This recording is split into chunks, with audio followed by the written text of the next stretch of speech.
Contagious.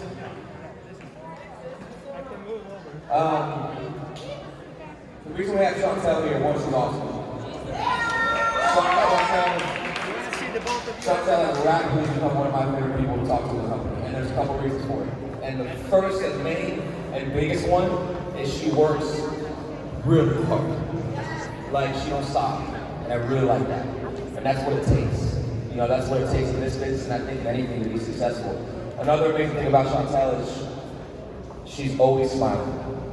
And she has a really beautiful smile, but she's always smiling. You talk about someone that brings positivity, someone that brings energy, someone that makes you just want to be around her.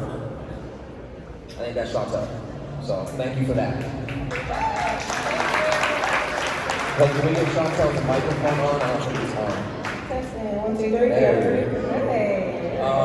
So Chantel's gonna take the next 25 minutes or so, and she's gonna tell you her story. This is pretty cool, and I think a lot of people will relate to it.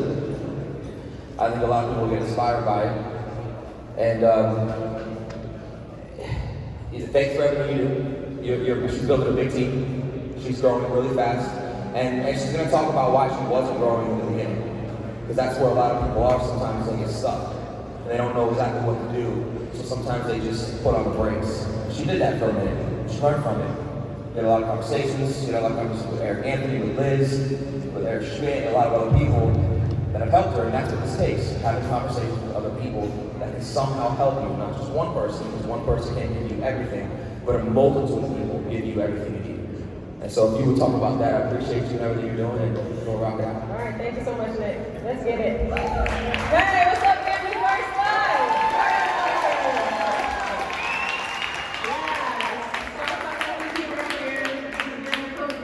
I'm a very big one. I love, when I'm in my uncomfortable zone because I'm growing, right? So, let's get to this. So my name is Chantel. I'm out of Houston, Texas. I'm 31 years young. Hey, let's get it. And I'm gonna share a little bit of, some for those who don't know me, my background.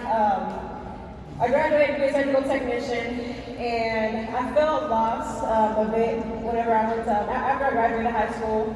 During high school, my dad, he passed a while back, and it just, I felt lost just in general in the world. And I had so many hours in college, and I went to the counselor one day. I was like, I have all these hours, what should I do? And she literally told me what I should do, because do was be a surgical tech, because I just needed a few more hours to graduate. And then after that, somebody contacted me to watch a video, and I got started with MLM, web marketing. And then after a good about 7-8 months with that, I quit. I didn't have to be a surgical technician because I started making more in network marketing than being a surgical tech. And I did that for about 5, 6, 7 years. And I was working at Chili's a little bit. That was my last real job, working at Chili's, right? Who working at Chili's? Anybody in the server here? Any servers? Yes. So I worked at ADD a little bit, y'all, so I have to bear with me, all right? So I did the MLM thing, and I was all in with that, you guys. You couldn't tell me nothing. I wasn't looking left, I wasn't looking right. I was running like crazy, and something happened to the company to where I had to find something really quick, and I felt extra crazy. I felt so lost, and I told myself I would never depend on one thing ever again. And that previous company, when I said I put my all, I signed up a few hundred, like 200-300 people that grew to over 5,000 people. And then I had to find something really quick. I joined another company, and it just didn't. I didn't have a heart like that, like how I did my previous company. And I feel like I did it for the wrong reason. I was just making my mentor that helped me get to where I was in my previous company, and I was just doing it, just to do it. And then I got in that company, and I went to another MLM company, and then I started jumping around doing the trading, and I was everywhere. And then my friend, one of my mentors, another guy, good friend, he told me, he's like, why don't you get your insurance license? And I was like, I go from traveling like crazy to insurance. Like, it doesn't make sense. So I was like, all right, you know what, I need to make some money. Long story short, I got my insurance license, and like I said, that was the best thing I've ever done. That was about 3 years ago, I got my insurance license. But it was still a little kind of annoying, because I was so big. I joined a company. I'm not gonna say the name, but the insurance industry, this insurance company. They're just so big with get your hot market, find get some people to get started with you, and I joined another insurance company, and they same thing, right now I'm your hot market and all these other people and recruit, and I'm just like, I went on Craigslist, I was like, I need to find something really, I want something to where I can, like, people that come to me. I don't want to, just have to recruit or talk to people about, just have, depend on friends and family, for my income. And then long story short, I went on Craigslist, I found this company called Family First Life. And it says something about, your friends and family will not run away from you at barbecues. And every time my friends and family see you, like, what are you about to sell now, Chantel? I'm like, oh, So now it feels, so in the beginning, I started, I just hit my 1 year anniversary of Family First Life. I started back in January of 2020. And y'all get up to my significant other life partner. Renee, can you stand up real quick? Yeah. Let me get up to Renee.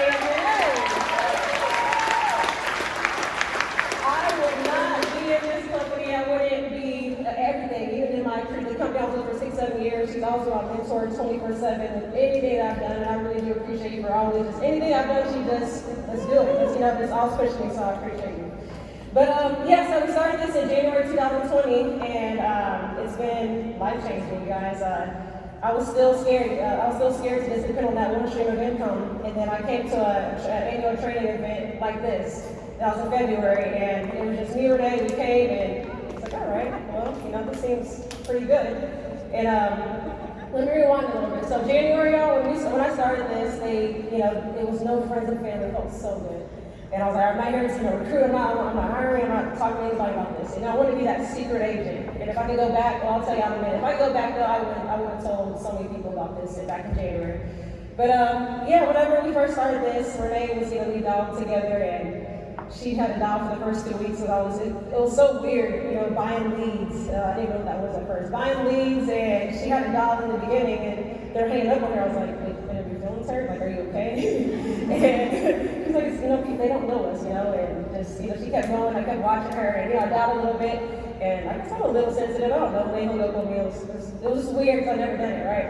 So, after that first month that we did about 4,000 or 5,000 the first month of January, and came to an event like this in February, and then that's whenever, the game changed. The income tripled after this event. It tripled to 15,000 in February, and then going from there, from 5,000, and the highest that I've done was about 51,000 within the first month. What's the personal path? But so throughout that process, though, you guys, everybody say compound effect. Compound effect. It's all about just the daily habits. People always ask, what's that you do? Like, what's the secret? There's really no secret. I'm not the smartest. Like, I cheated to graduate high school, but it took me a lot to graduate high school and college. And I've always wanted just to copy somebody, and to be in a company like this where you can literally copy anybody, top producer, like that's exactly how I'm getting my results. And it's just the daily disciplines, the stuff that, like, every time you mess up or you just had a bad month, take that month to reflect on what could you done better. And that's all I do every single day, running.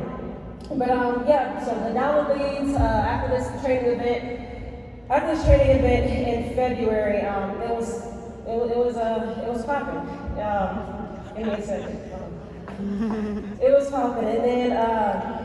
So I went from, a lot of people want to know, what did you do in the very beginning? So I had about 3 or 4 appointments, maybe 3 appointments in a day in the very, very, very beginning, and I'll pull over and, eat, McDonald's and kind of take naps in my car in the very beginning to, I started filling out my calendar like crazy. I started being more disciplined on the phones now I'm getting up at 4 in the morning. I'm trying to copy Dave Richard again. It's so hard. Like, Liz been on that one. That 4 in the morning is tough, but I love, whenever you're uncomfortable, that's when you're growing and you're getting out of that comfort zone. So yeah, I'm getting up at 4 in the morning, but before I was getting up at like 9 or 10 o'clock, and just being more disciplined, dialing went from dialing at 9 or 10 a.m. to playing around to now, dialing at 7:30 in the morning. I can write this down. I dial from 7:30 in the morning to 12 p.m.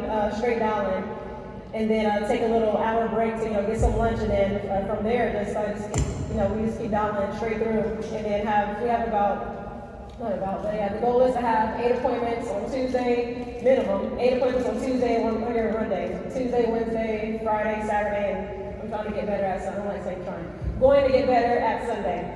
So if you can do that, like every top producer who's been up here, they've been saying, have 30 appointments in the book, you know? Like, I hope everybody wrote that down. Every single top producer, they've been saying 30 appointments in the book, and you know, like someone else said this earlier, like you'll have bad weeks. I had a lot of bad weeks, 2 weeks, you know, in a row, but you'll never have a bad month if you stick with the numbers.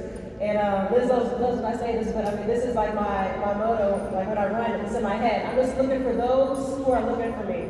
I'm just looking for those who are looking for me. I can't control the result, but I can control my daily activities and the numbers that I do every single day, right? And what else, y'all? Woo, there's a lot of people there.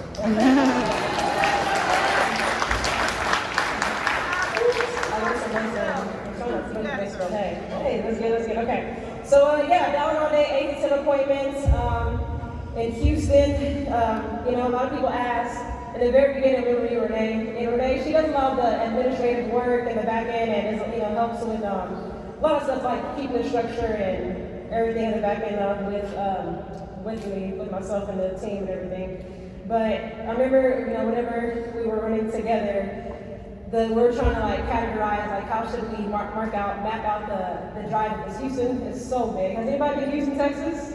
Oh my gosh, it's, you know, the 4th largest city in the world, but my appointment sometimes would be an hour and a half, like an hour away. With traffic, it'd be an hour, 10 minutes away.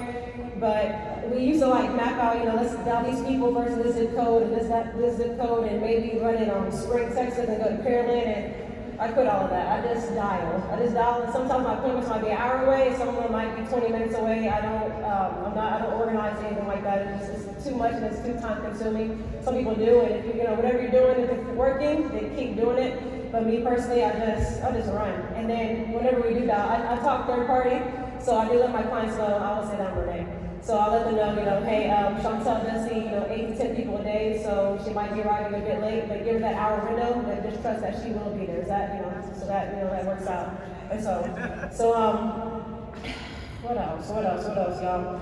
And then turning up the lead flow. Yeah, in the beginning, we spent about $300 to $400 a week on leads back in January of 2020.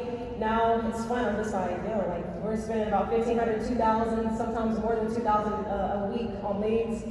And it's been, that's how, you know, like I think when I hit the $51,000 month, we spent a lot of money that month. But a lot of people ask as well what kind of leads that I run in the beginning. I mean, still to this day, I love. Does anybody love the CRM in here? The CRM, New Internet Life Leads. New Internet Life Leads are my babies. Instant Internet Life Leads are amazing. I mean, all leads are good leads. You just never know if you get in that batch. I bought, you know, like game time leads. I bought a batch before and nobody, it was just, I bought like, I think 30, and nobody answered. And then, you know, I bought another batch and I booked, you know, 9 or 10 appointments. So you really just don't know. You can't control that. You just have to keep buying more leads. Just like every top producer said up here, it's the leads are the bank flow. Okay, and the daily activities, y'all. I mean, I just focus on the daily activities.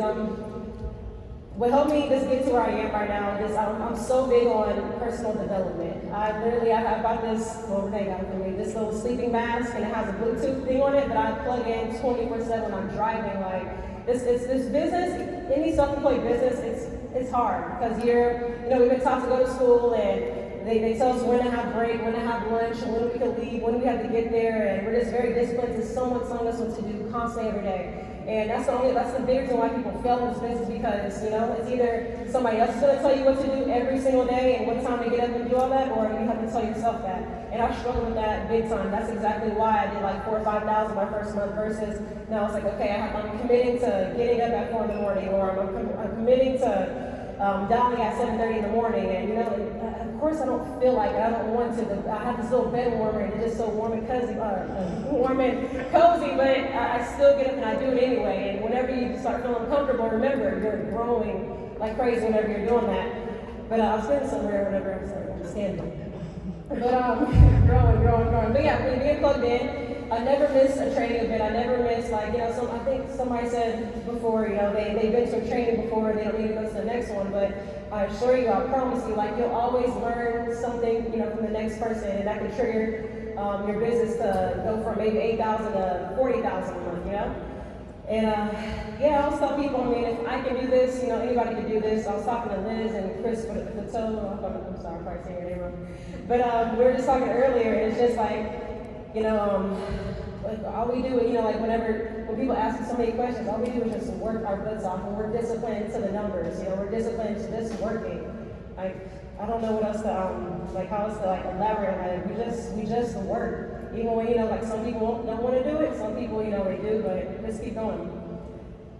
And gosh, just some time on the clock, y'all. Like Q&A, it's a Q&A now. But what else? But yeah, y'all, this business right here, I mean, I can talk about, this the whole, the hiring thing. Like, remember, I was anti, I'm not talking to nobody.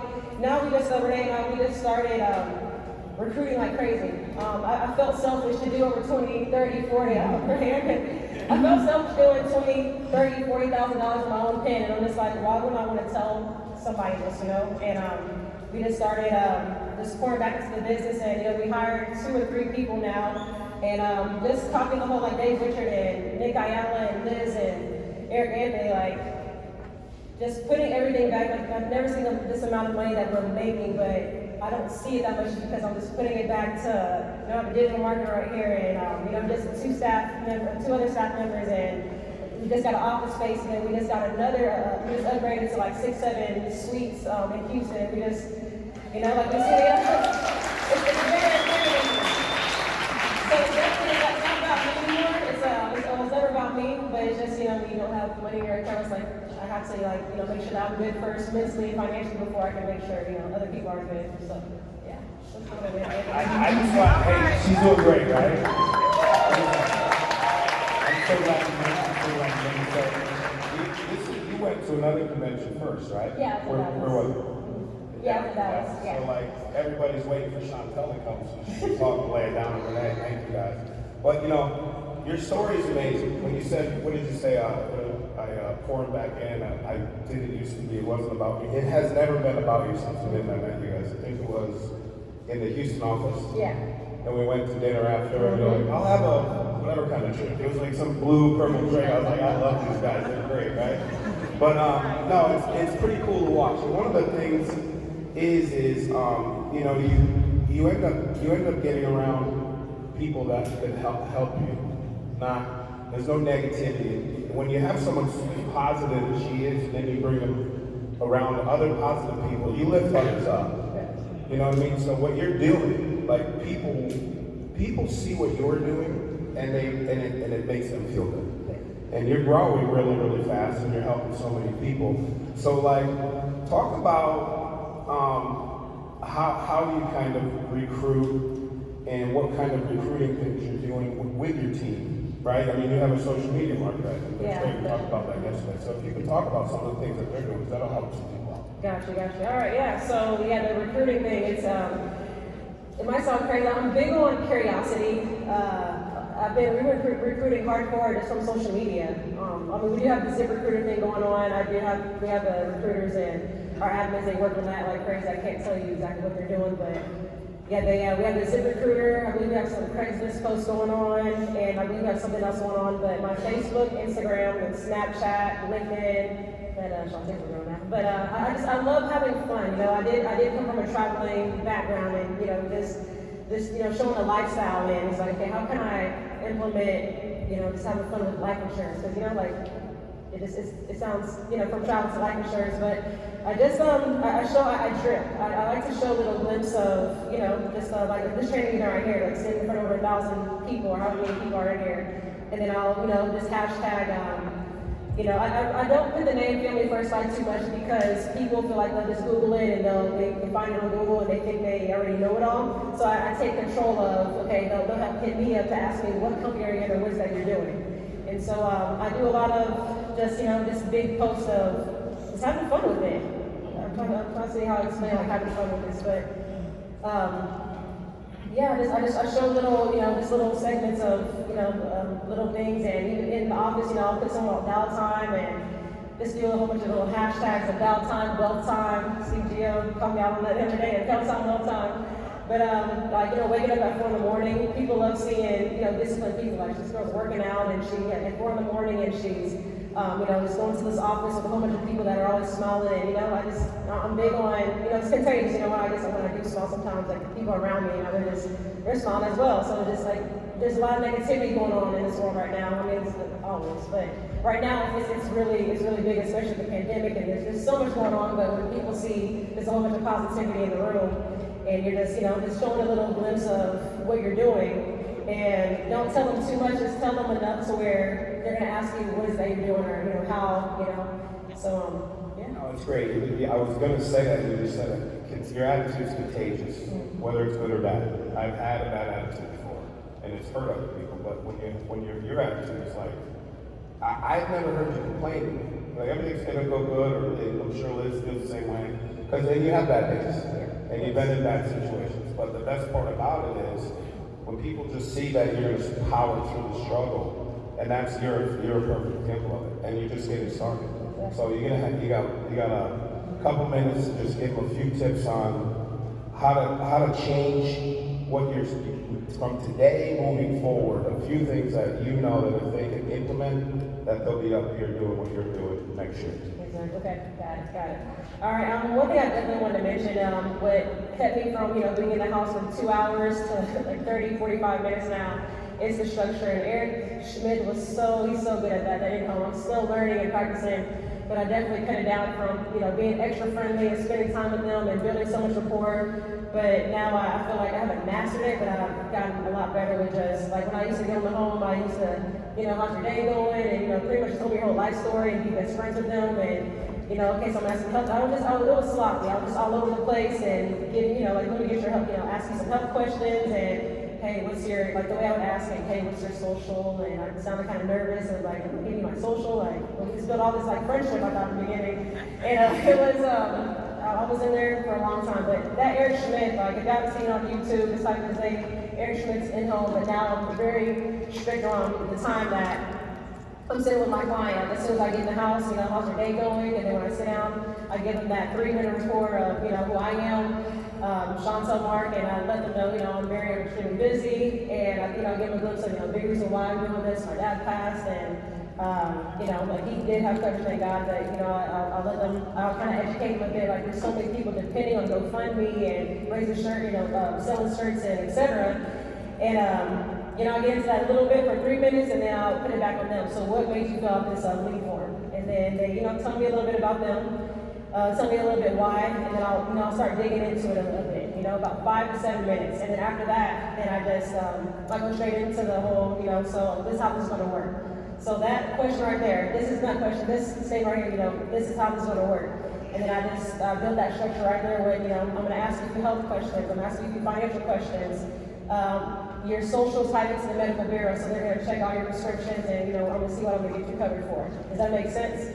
And then they say yes, and they gave me the okay with getting their social. And then I asked them, I'm still kind of getting better with this, so I asked them, so you do have like a Chase Wells Fargo Bank of account, or Chase Wells Fargo Bank of America, or something like that, right? With the routing number, and I shake my head. That's very important. You shake your head yes. And some people in the beginning, they would kind of, you know, it's just, yeah, just shake your head yes, and they would, they would say yes, and then I'll let them know at the end, or not the end, I'll let them know. So if I find something in your budget, then we can go forward, correct? I'll shake my head yes again, and if they're from right there, they told that was about like 14 minutes. Right there, they told me the okay with I can go forward with this, and then after that, I go forward with it, and you know, it's either 35 minutes on there or 5 minutes. No, I'm out because they don't want to be in their social, or they don't have a bank account at all, or so forth. So if you could just, I mean, you know, you could cut it down so much, like from either 2, somebody else told me earlier, you know, they're in the house for, you know, 2 hours. I think I was talking to Shamika, 2 hours in the house to, you know, now it's like anywhere from 35, 45 minutes in the house. But to lead off with this, I mean, again, like I said earlier, if I can do this, anyone can do it. It's the compound effect of, you know, just a habit of just keep going, keep doing it. It's the repetition of doing it over and over again. And you have no choice but to get better. Just like we're babies, newborns, we had to, you know, crawl before we could walk. You know, whenever you fell down, you had to get back up again. You had to fall down, you fell down, you had to get back up again. So just like with this, I hear it fall so many times. It's so freaking hard in the beginning, and it's still hard, you know, to this day. But I just keep running the numbers and just keep going. So y'all, let's get it. Thank y'all so much. I'm Allie. I just want to let y'all know how excited she is. It's all attitude and activity, and I know you thought you were done, but how many agents that you work with came to a convention this year? Do you Oh think? yeah, I wanted to bring that up. So actually, last year, thanks. See, that's what I'm okay. So last year, actually, it was just me and Renee, and we had over 40 people in I believe 4 or 5 different states. 40 people that are here. Thank you. And then we had our first record-breaking month. January we did 105,000 in December, and then this past month it was 100. There's no letting collar for this.